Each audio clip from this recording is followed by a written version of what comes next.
Now, that is going to show very detailed functionality, but the advantage of doing it that way is that you can repurpose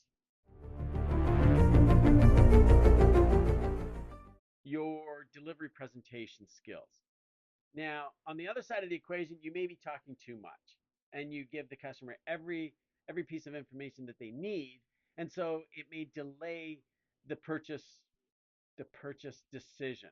On the other side of the equation, if you filmed a delivery of how to and all the benefits and all the functionality of Apple CarPlay, Android CarPlay, then you could briefly chop that up, create shorts. You could briefly chop it up to really take out the deep dive functionality and highlight the benefit of having Apple CarPlay or Android and how it can work by not getting a $600 ticket when being distracted while driving, checking email.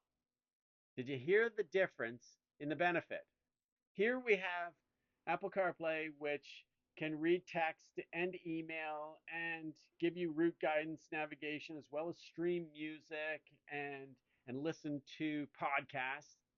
But the whole point is so that you don't get a $600 fine with a distracted driving ticket. And this is at least in my region. I don't know if you have distracted driving laws, but I just saw that in an overhead billboard driving down one of our interstates where it was clearly showcasing what would happen if you do get caught checking text and email, and there's no excuse, zero tolerance. These are the cool functions of CarPlay. Now, lastly, we want to identify the cost of ownership and the benefits for your shopper. Compare what their current vehicle is going to cost them for maintenance and service versus the peace of mind of owning a new vehicle.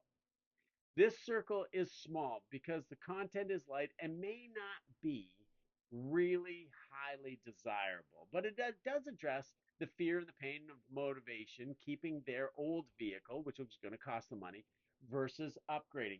So you're building that value bridge all the way along. Now, I have seen this firsthand. You know that I do believe this wholeheartedly. I do this on a regular basis.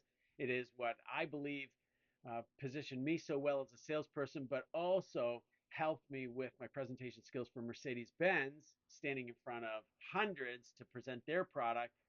But I saw it firsthand and it really made sense to me. Like in the last few days, which is so exciting because my son is building a drift car to compete with. So he has swapped everything. He swapped suspension, he swapped engine, he has swapped the transmission, he swapped the drive line. He's taken other components of the vehicle out. He's gone from carbureted to fuel injection to multi-port fuel injection, and he swapped out his gauges. He, I would say, is of the new school where computers control everything. I didn't learn that way. I've built four engines myself and currently have a hot rod engine I really enjoy driving. And it is simple. It is carbureted and it's mechanical, everything. But now, having seen him go through fuel injection, where he can meter flow by keystrokes on a laptop computer, where the computer can tell him exactly where to tune and how much optimization he can accomplish to squeeze every available horsepower out of the car or tune it back is absolutely enthralling to me because my mechanical version is put it on, hit the key, and if it runs, other than a little bit of jetting that we can do, other than changing wheels and tires and propellers, there's really not a whole lot to my old school version where looking at his is so easy and detailed. Once he sets the timing, it's done, and he can advance and retard timing so quickly. I need to loosen off a bolt, grab the distributor where I won't get zapped by the power that is going through it from the coil, which is a lot, and turn it ever so gently, which is far from being precise and accurate, which could significantly compromise the internal workings of the engine. His is so foolproof. This really made a lot of sense to me. I hope that you get that as well, that you can really highlight and showcase these ways of creating content that customers may not be thinking of. And it's could be the difference between you and the person down the street, could be the difference between you and a dealer that is right around the corner from their from that buyer's home or business, and yet they'll drive miles, they'll drive kilometers, endure hours of commuting to get to you, to purchase from you, because of the no like trusted badge of honor. And that's really what we're developing here, right? When you're asking ChatGPT to compose a talk track for a phone conversation or script a video that you can copy and paste into teleprompter so that you don't have to memorize that script, all you simply do is read the on-screen content that you created where you demonstrate the features and benefits. You haven't wasted any amount of time pondering about what you need to talk about. The information is right under your nose. You can do a search on YouTube and see what the OEM, your original equipment manufacturer, is or has created. This information is invaluable because just think of the ton of expensive research that your OEM has done in order to create that video that they've posted. I mean, everything is in there. Targeted audience, hashtags, the development of the video, the production resources to attract the shoppers, the hook, the story, and the offer is all there, perfectly scripted. You can simply piggyback their hard work. Now, here's another one for you. This is actually, I should say, the 7 ways to sell without being salesy. Sorry, not the 8. I can only come up with 7 in the interest of time, of course. There's a ton more, obviously. There is one more thirsty, you know, pardon me. There is no one more thirsty for juicy information like journalists. Do an internet search for your product and see what comes up. What are the reviews? Who is evaluating your product? Good, bad. A review from a credible source is like mainstream journalism. You can pull that information into a command prompt for ChatGPT, and here you can marry it up with your offer that your OEM is doing to create the perfect situation for the bot to formulate an amazing email, social media post, phone conversation, and video script. You can take a negative situation from a journalist and turn it into a positive selling opportunity by admitting that, yes, we have this problem, and then simply state the facts that you have because your OEM has told you how they're fixing it.